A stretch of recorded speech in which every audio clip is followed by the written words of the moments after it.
Bir problem neydi burnundaki? Nefes alamıyorum. Yani bir de horlamalarım var. Hanginden rahat ediyor? Kendini tutuyorsa Sağdakinden rahat alıyorum, soldakinden zor alıp o veriyorum. bastırınca rahat ediyor. Rahat bastırınca diyor, gitmiyor. Yani sol taraftaki darbeden dolayı şu ucundan basarsan gidiyor ama kökten bastığın, bak şuradan bastığın zaman bak ne kadar rahat gidiyor. Buradan bastığında gitmiyor. Değil mi? Evet. Şimdi nasıl gittiğini göreceğiz. Bastığın zaman sağa rahat gitmesi. Anladın mı? Şu anda rahat gidiyor bak gördüğün gibi. Buradan da bastığın zaman gidiyor. Sesi duyuyor değil mi? Kendini duyuyor musun sen? Şimdi görüyorum. Evet, açar. Heh.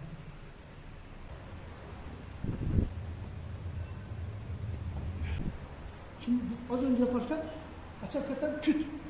Şu anda yok.